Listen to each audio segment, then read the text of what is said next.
तो attract foreign investments मतलब हो गया जो फॉरेनर्स होते हैं, जब वो यहाँ पे, जब मल्टीनेशनल कंपनीज यहाँ पे बिजनेस करने आएंगी, ठीक है, तो वो पहले ये देखेंगे कि कहाँ पे रोड फैसिलिटीज़ है, कहाँ पे रोड कनेक्टिविटी है, कहाँ पे मार्केट एसेसिबिलिटी है, कहाँ पे इलेक्ट्रिसिटी फैसिलिटी है, वाटर फैसिलिटी, ये सारी फैसिलिटी जब देखेंगे वो, तब जाके वो यूनिट स्टार्ट कर सकते हैं। तो इसलिए वो प्रेफर करते हैं, मल्टीनेशनल कंपनीज अपनी इंडस्ट्रीज़ और अपने बिजनेस यूनिट स्टार्ट करते हैं वहीं पे जहाँ पे ये सारी फैसिलिटी है। तो वो कहाँ पे होती है, वो गवर्नमेंट ने ऑलरेडी एक पर्टिकुलर एरिया सेलेक्ट किया होता है जिसको हम स्पेशल इकोनॉमिक जोन्स कहते हैं, ठीक है।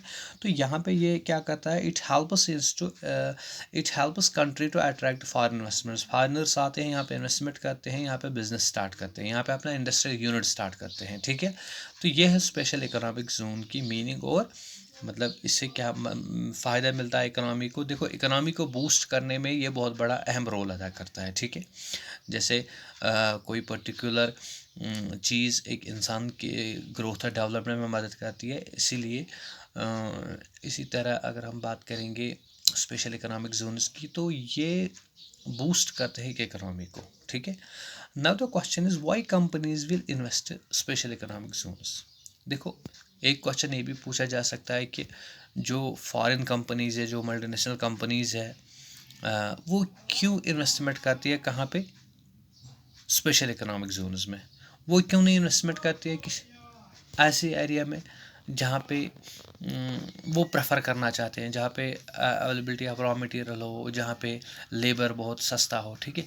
लेकिन यहाँ पे ये देखना है कि the first point why they invest in special economic zones, the first point is because they get world class facility.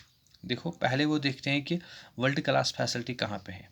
देखो अगर कोई फॉरेन कंपनी यहाँ पे आएगी, तो वो अगर उसको इन्वेस्टमेंट करना है, वो पहले प्रेफर करेगी अर्बन एरिया में, ठीक है। वो किसी सिटी में अपना बिजनेस सेटअप करेगी, क्योंकि वहाँ पे रोड कनेक्टिविटी होती है, मार्केट अवेलेबिलिटी होती है, वहाँ पे इलेक्ट्रिसिटी होती है, तो वर्ल्ड क्लास फैसिलिटी जहाँ पे होती है, तो दैट इज़ वाई कि कंपनीज आके वहाँ पे इन्वेस्टमेंट करती है। तो वर्ल्ड क्लास फैसिलिटी कहाँ पे होती है, जहाँ पे स्पेशल इकोनॉमिक जोन्स होते हैं, जहाँ पे एक पर्टिकुलर एरिया जहाँ पे हर कोई फैसिलिटी होती है। तो दिस इज़ द फर्स्ट काज कि फॉरेन कंपनियाँ आके इन्वेस्टमेंट करती है। Second, why companies will invest in special economic zones, because there is exemption in the payment of taxes for an initial period of 5 years। तो government ने एक rule बनाया है, गवर्नमेंट ने क्या किया है कि जो स्पेशल इकोनॉमिक जोन्स है वहाँ पे जो भी इंडस्ट्री स्टार्ट करना चाहता है, फॉरेनर या कोई लोकल, तो वहाँ पे क्या होता है, they are providing tax holidays for a specific period of 5 years, initial period of 5 years. तो गवर्नमेंट क्या कहता है कि जो भी कंपनी, जो भी इंडस्ट्रियल यूनिट इस स्पेशल इकोनॉमिक जोन में स्टार्ट करना चाहता है, तो उसको 5 साल के लिए कोई टैक्स नहीं भरना पड़ता, ठीक है, जिसको हम टैक्स हॉलीडे कहते हैं, ठीक है। तो टैक्स हॉलीडेज का मतलब यही है कि गवर्नमेंट आपको टैक्स में छूट देती है कि भाई आपको 5 साल के लिए इनिशियल पीरियड ऑफ 5 ईयर्स आपको टैक्स नहीं देना है, ठीक है, उसके बाद आप टैक्स दे सकते हैं, ठीक है। Exemptions in the payment of tax for initial period of 5 years. उसके बाद क्या है, फ्लेक्सिबिलिटी इन लेबर लॉज। ये भी एक कारण है कि कंपनी यहाँ आके स्पेशल इकोनॉमिक जोन्स में अपना इन्वेस्टमेंट करते हैं, अपने इंडस्ट्रियल यूनिट स्टार्ट करते हैं। फ्लेक्सिबल इन लेबर लॉज का मतलब क्या होगा, देखो अगर हम बात करेंगे लेबर लॉज की, तो लेबर लॉज में क्या होता है, जैसे गवर्नमेंट ने rules and regulation labour laws जो बनाए हैं, उसमें ये कहा कि भाई अगर आपको कहीं पे कोई एम्प्लॉई लगाना है, तो उसके लिए आपको डॉक्यूमेंटेशन, प्रॉपर डॉक्यूमेंटेशन करनी है। उसके बाद मतलब उसको स्पेसिफिक टाइम पीरियड के लिए जॉब देना, उससे पहले आप उसको नहीं निकाल सकते हैं। वेल डिफाइंड वर्किंग आवर्स उसमें होते हैं, या उसमें मतलब terms and conditions well defined होती है, ठीक है।